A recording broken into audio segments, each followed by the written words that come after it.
Doctor APJ Abdul Kalam एक प्रख्यात भारतीय वैज्ञानिक और भारत के 11वें राष्ट्रपति थे। उन्होंने देश के कुछ सबसे महत्वपूर्ण संगठनों डीआरडीओ और इसरो में कार्य किया। उन्होंने वर्ष 1998 के पोखरण द्वितीय परमाणु परीक्षण में भी महत्वपूर्ण भूमिका निभाई। डॉक्टर कलाम भारत के अंतरिक्ष कार्यक्रम और मिसाइल विकास कार्यक्रम के साथ भी जुड़े थे। इसी कारण उन्हें मिसाइल मैन भी कहा जाता है। वर्ष 2002 में कलाम भारत के राष्ट्रपति चुने गए और 5 वर्ष की अवधि की सेवा के बाद वह शिक्षण, लेखन और सार्वजनिक सेवा में लौट आए। उन्हें भारत के सर्वोच्च नागरिक सम्मान भारत रत्न सहित कई प्रतिष्ठित पुरस्कारों से सम्मानित किया गया। प्रारंभिक जीवन। अबुल पकीर जैनुलाब्दीन अब्दुल कलाम का जन्म 15 अक्टूबर 1931 को तमिलनाडु के रामेश्वरम में एक मुसलमान परिवार में हुआ। उनके पिता जैनुलबीदीन एक नाविक थे और उनकी माता अशियम्मा एक गृहिणी थीं। उनके परिवार की आर्थिक स्थिति ठीक नहीं थी, इसलिए उन्हें छोटी उम्र से ही काम करना पड़ा। अपने पिता की आर्थिक मदद के लिए बालक कलाम स्कूल के बाद समाचार पत्र वितरण का कार्य करते थे। अपने स्कूल के दिनों में कलाम पढ़ाई लिखाई में सामान्य थे, पर नई चीज सीखने के लिए हमेशा तत्पर और तैयार रहते थे। उनके अंदर सीखने की भूख थी और वो पढ़ाई पर घंटों ध्यान देते थे। उन्होंने अपनी स्कूल की पढ़ाई रामनाथपुरम स्क्वाट्स मैट्रिकुलेशन स्कूल से पूरी की और उसके बाद तिरुचिरापल्ली के सेंट जोसेफ्स कॉलेज में दाखिला लिया, जहां से उन्होंने सन 1954 में भौतिक विज्ञान में स्नातक किया। उसके बाद वर्ष 1955 में वो मद्रास चले गए, जहां से उन्होंने एरोस्पेस इंजीनियरिंग की शिक्षा ग्रहण की। वर्ष 1960 में कलाम ने मद्रास इंस्टीट्यूट ऑफ टेक्नोलॉजी से इंजीनियरिंग की पढ़ाई पूरी की। Career. Madras institute of technology से इंजीनियरिंग की पढ़ाई पूरी करने के बाद कलाम ने रक्षा अनुसंधान और विकास संगठन डीआरडीओ में वैज्ञानिक के तौर पर भर्ती हुए। कलाम ने अपने करियर की शुरुआत भारतीय सेना के लिए एक छोटे हेलीकॉप्टर का डिजाइन बनाकर किया। डीआरडीओ में कलाम को उनके काम से संतुष्टि नहीं मिल रही थी। कलाम पंडित जवाहरलाल नेहरू द्वारा गठित Indian national committee for space research के सदस्य भी थे। इस दौरान उन्हें प्रसिद्ध अंतरिक्ष वैज्ञानिक विक्रम साराभाई के साथ कार्य करने का अवसर मिला। वर्ष 1969 में उनका स्थानांतरण भारतीय अंतरिक्ष अनुसंधान संगठन इसरो में हुआ। यहां वो भारत के सैटेलाइट लॉन्च व्हीकल परियोजना के निदेशक के तौर पर नियुक्त किए गए थे। इसी परियोजना की सफलता के परिणामस्वरूप भारत का प्रथम उपग्रह रोहिणी पृथ्वी की कक्षा में वर्ष 1980 में स्थापित किया गया। इसरो में शामिल होना कलाम के करियर का सबसे अहम मोड़ था और जब उन्होंने सैटेलाइट लॉन्च व्हीकल परियोजना पर कार्य आरंभ किया तब उन्हें लगा जैसे वो वही कार्य कर रहे हैं जिसमें उनका मन लगता है। 1963-64 के दौरान उन्होंने अमेरिका के अंतरिक्ष संगठन नासा की भी यात्रा की। परमाणु वैज्ञानिक राजा रमन्ना, जिनके देखरेख में भारत ने पहला परमाणु परीक्षण किया, ने कलाम को वर्ष 1974 में पोखरण में परमाणु परीक्षण देखने के लिए भी बुलाया था। 70 और 80 के दशक में अपने कार्यों और सफलताओं से डॉक्टर कलाम भारत में बहुत प्रसिद्ध हो गए और देश के सबसे बड़े वैज्ञानिकों में उनका नाम गिना जाने लगा। उनकी ख्याति इतनी बढ़ गई थी कि तत्कालीन प्रधानमंत्री इंदिरा गांधी ने अपने कैबिनेट के मंजूरी के बिना ही उन्हें कुछ गुप्त परियोजनाओं पर कार्य करने की अनुमति दी थी।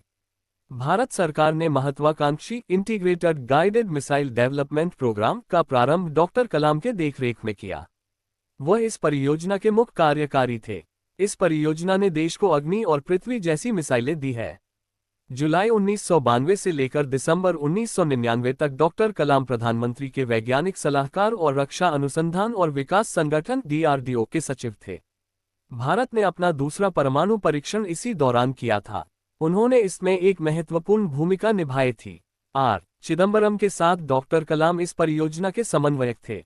इस दौरान मिले मीडिया कवरेज ने उन्हें देश का सबसे बड़ा परमाणु वैज्ञानिक बना दिया। वर्ष 1998 में डॉक्टर कलाम ने हृदय चिकित्सक सोमा राजू के साथ मिलकर एक कम कीमत का कोरोनरी स्टेंट का विकास किया। इससे कलाम राजू स्टेंट का नाम दिया गया। भारत के राष्ट्रपति। एक रक्षा वैज्ञानिक के तौर पर उनकी उपलब्धियों और प्रसिद्धि के मद्देनजर डी.ए. की गठबंधन सरकार ने उन्हें वर्ष 2002 में राष्ट्रपति पद का उम्मीदवार बनाया। उन्होंने अपने प्रतिद्वंदी लक्ष्मी सहगल को भारी अंतर से पराजित किया और 25 जुलाई 2002 को भारत के 11वें राष्ट्रपति के रूप में शपथ लिया। डॉक्टर कलाम देश के ऐसे तीसरे राष्ट्रपति थे जिन्हें राष्ट्रपति बनने से पहले ही भारत रत्न ने नवाजा जा चुका था। इससे पहले डॉक्टर राधाकृष्णन और डॉक्टर जाकिर हुसैन को राष्ट्रपति बनने से पहले भारत रत्न से सम्मानित किया जा चुका था। उनके कार्यकाल के दौरान उन्हें जनता का राष्ट्रपति कहा गया। अपने कार्यकाल की समाप्ति पर उन्होंने दूसरे कार्यकाल की भी इच्छा जताई, पर राजनीतिक पार्टियों में एक राय की कमी होने के कारण उन्होंने ये विचार त्याग दिया। 12वें राष्ट्रपति प्रतिभा पाटिल के कार्यकाल की समाप्ति के समय एक बार फिर उनका नाम अगले संभावित राष्ट्रपति के रूप में चर्चा में था, परंतु आम सहमति नहीं होने के कारण उन्होंने अपनी उम्मीदवारी का विचार त्याग दिया। राष्ट्रपति पद से सेवामुक्त होने के बाद का समय। राष्ट्रपति पद से सेवामुक्त होने के बाद डॉक्टर कलाम शिक्षण, लेखन, मार्गदर्शन और शोध जैसे कार्यों में व्यस्त रहे और भारतीय प्रबंधन संस्थान शिल्लोग, भारतीय प्रबंधन संस्थान अहमदाबाद, भारतीय प्रबंधन संस्थान इंदौर जैसे संस्थानों से विजिटिंग प्रोफेसर के तौर पर जुड़े रहे। इसके अलावा वह भारतीय विज्ञान संस्थान बेंगलोर के fellow, Indian institute of space science and technology Thiruvananthapuram के चांसलर, अन्ना यूनिवर्सिटी चेन्नई में एरोस्पेस इंजीनियरिंग के प्रोफेसर भी रहे।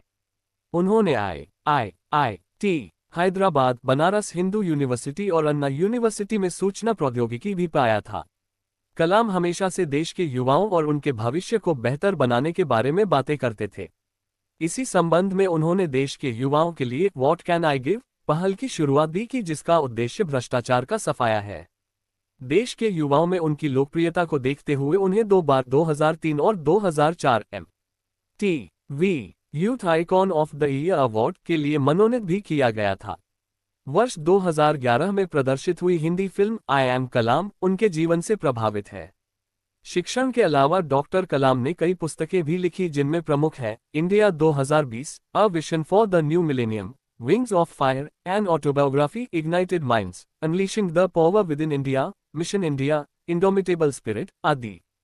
पुरस्कार और सम्मान। देश और समाज के लिए किए गए उनके कार्यों के लिए डॉक्टर कलाम को अनेकों पुरस्कारों से सम्मानित किया गया।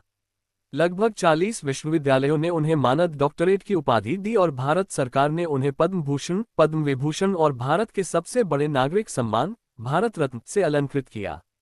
मृत्यु 27 जुलाई 2015 को भारतीय प्रबंधन संस्थान शिल्लोग में अध्यापन कार्य के दौरान उन्हें दिल का दौरा पड़ा, जिसके बाद करोड़ों लोगों के प्रिय और चहेते डॉक्टर अब्दुल कलाम परलोक सिधार गए।